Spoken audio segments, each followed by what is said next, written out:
কেমন আছেন আপনি? ঈদ কেমন কাটছে? আলহামদুলিল্লাহ ভালো আছি। ঈদ হচ্ছে এখন তো আসলে ঈদ আমার কাছে দায়িত্বের মতো। ঈদে অন্যদের আনন্দকে নিজের করে নেওয়া হচ্ছে আমার কাছে ঈদ। অন্যরা যদি একটা ভালো ঈদ করতে পারে সুন্দর করে বাড়িতে যেয়ে তাদের আপনজনদের কাছে সুন্দরভাবে বাড়িতে যেয়ে পৌঁছে একটা সুন্দর ঈদ উপভোগ করতে পারে, সেই ঈদটি আমাকে সবচেয়ে বেশি আনন্দ দেয়। একজন রেলপথ এবং সড়ক পরিবহন ও মহাসড়ক বিভাগের প্রতিমন্ত্রী, তার ঈদ কেমন কাটে? আমার ঈদটা হচ্ছে আনন্দের ঈদ তখনই যখন দেশের মানুষ সড়ক পথে রেল পথে নিরাপদে বাড়িতে যেয়ে তার আপনজনের সাথে ঈদ করতে পারে সময় মতো যেয়ে, এবং তখনই আমার সেই আনন্দটা আমার ঈদের একটু বড় আনন্দ দেয় যে আমি আমার দেশের মানুষকে নিরাপদে নিরবিচ্ছিন্নভাবে তার বাড়িতে যে ঈদ করতে পেরেছে, আপনজনের কাছে পৌঁছাতে পেরেছে, কষ্ট কম করতে হয়েছে, সেইটি আমার কাছে অনেক আনন্দের ঈদ। এই যে দেশের মানুষের জন্য এত কষ্ট করে যাচ্ছেন, পরিবারকে কি ঈদের সময় দিচ্ছেন?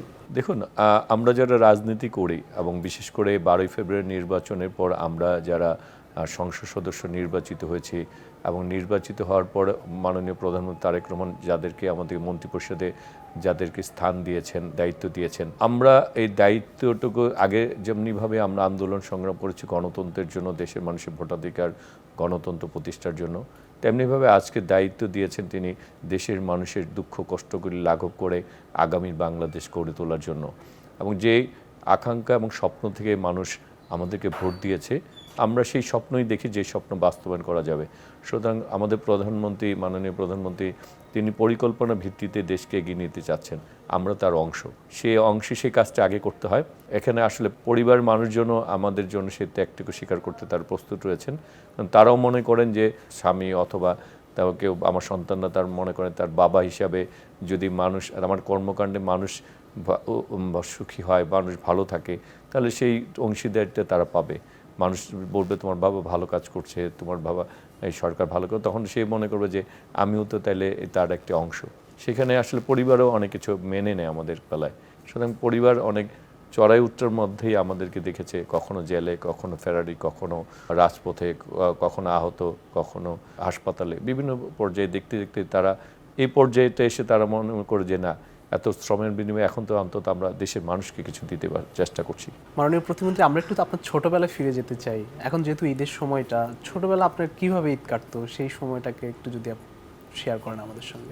ছোটবেলায় তো যে ওই ঈদটা ছিল হচ্ছে পরিবারের মধ্যে, আত্মীয় স্বজনদের, ভাই বোনদের মধ্যে, বন্ধু বান্ধবদের মধ্যে, সেখানে তো আসলে রাজনীতি ব্যাপারটা ছিল না। সেটা একেবারে নিজস্ব একটা ঈদ ছিল, নিজস্ব পরিবারের গণ্ডির মধ্যে, আত্মীয় স্বজনের মধ্যে ঈদ ছিল। ঈদের আগেই একটা পূর্ব প্রস্তুতি থাকতো, ঈদের আগেই মানে ঈদের পোশাক নিয়ে একটা প্রস্তুতি থাকতো, সেই পোশাক লুকিয়ে রাখার মতো একটা আবার একটা সারাক্ষণে একটা গোয়েন্দাগিরি থাকতো যে আমার পোশাক লুকিয়ে রাখবো, আরেকজনের পোশাককে যদি বের করে দেখে দেওয়া, ঈদের আগে দেখিয়ে দেওয়া যায়। আবার ঈদের মধ্যে নামাজ পড়ে এসে সালামির একটা ব্যাপার স্যাপার থাকতো নিজেদের মধ্যে। আমি বাড়ির যেহেতু ছোট ছেলে 5 ভাই বোনের মধ্যে, এবং সব দিক দিয়ে প্রায় বলতে গেলে আমি ছোট, সেই ক্ষেত্রে আমার একটু বেশি চাহিদা থাকতো অন্যদের চেয়ে, যাতে আমাকে সালামের পরিমাণটা বেশি থাকে। আর আমি ঢাকাতে যেহেতু বেড়ে উঠেছি, ঢাকা কেন্দ্রিকই আসলে সব ঈদ করা হতো। আর এখানেই আসলে ভাই বোনদের মধ্যেও আমি সবার ছোট ছিলাম। স্মরণীয় ঘটনা কি মনে পড়ে ঈদের, ছোটবেলার ঈদের সময়কার? ছোটবেলার ঘটনা দেখা যেত, আমি সারাক্ষণ চেষ্টা করতাম অন্য ভাই বোনদের পোশাকগুলো অন্য আত্মীয় স্বজনকে দেখে দেওয়ার চেষ্টা করতাম। এটাই আমার দুষ্টামির মধ্যে ছিল, এবং করলে তারা আমাকে আবার আমার উপরে অনেকে রেগে যেত। আবার ঈদের যারা সালামি পাইতো ওইটার মধ্যে আমি আবার ভাগ বসাইতাম, যেহেতু আমি তার সবার ছোট ছিলাম। আমাদের ঈদের মধ্যে সবচেয়ে মজার ব্যাপার ছিল, এখন তো অনেকে আমরা মেলায় যাওয়ার জন্য একটা বায়না থাকতো, যে এই যে মেলা বসতো, যে ঈদের দিন নামাজ টামাজ পড়ে সবাই, আবার একটা হচ্ছে সালামির পরিমাণ কে সবচেয়ে বেশি পাচ্ছে, তারপর মেলায় গেলে মেলার থেকে কী কী কিনে আনলাম, সে ব্যাপারগুলি থাকতো। আন্তরিকতার জায়গাটা খুব বেশি থাকতো, এবং ভালোবাসার জায়গাটা গভীরতাটা খুব বেশি থাকতো। একটি বিষয় জানতে চাই আপনার পারিবারিক জীবন সম্পর্কে, আপনার বিয়ে, ভাবির সাথে আপনার কিভাবে পরিচয়, একটু আমরা যদি আমাদের দর্শক। আমি আসলে রাজনীতি, আমার মানসিকতা ছিল যে আমি রাজনীতি করব, বিয়ে শাদীর ব্যাপারটা আসলে ছিল না। কারণ সারাদিনই ওই ছাত্র, আমি মতিঝিল আইডল থেকে এসএসসি, পরে সিটি কলেজ থেকে এইচএসসি, স্কুল লেভেল থেকে এরশাদ বিরোধী আন্দোলনের প্রতি আমাদের স্বৈরাচার হটাও, দেশে গণতন্ত্র প্রতি, ওই সময় থেকে আসলে আমরা রাজনীতির সাথে সম্পৃক্ত হয়ে যায় ছাত্র জীবনে। ওই রাজনীতি করতে করতে একের পর এক দায়িত্ব আসার ফলে ওরকম ভালোবাসা, প্রেম, এগুলি খুব একটা নিয়ে ব্যস্ত থাকার সময় আমাদের ছিল না।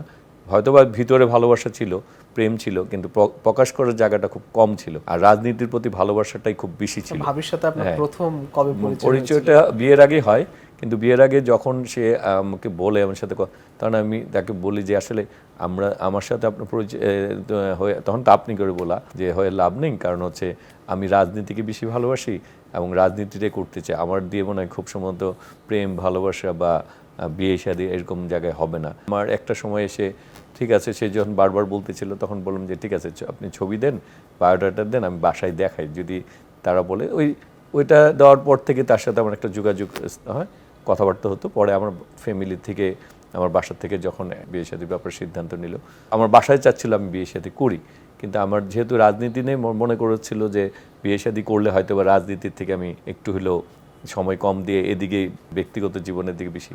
কিন্তু আলটিমেট দেখা গেছে যে বিয়ে করার পরের বছর থেকেই আমার রাজনীতির প্রতি আরো বেশি দায়িত্ব থেকে চলে আসে, বেড়ে গেল, আরো বেশি দায়িত্ব বেড়ে গেছে। যেহেতু আমি বিয়ের আগেই বলেছি যে আমার রাজনীতিটাই প্রথম চয়েস এবং রাজনীতির জায়গায় আমি ছুটতে পারবো না, এটার সাথে লেগে থাকতে হবে। এরপরে যখন বিভিন্ন ক্রাইসিস তৈরি, তখন তো একই কথা যে দলে দুশো মেনে নেওয়াটা আসলে এছাড়া তো উপায়ও ছিল না, কারণ আমার তখন দায়িত্বের জায়গাটা ছিলাম। ছেলে মেয়ে কজন? আর আগে আমার তিন ছেলে, একটা ইউনিভার্সিটিতে, আর একটা ক্লাস 10-এ, আর একটা 7-এ।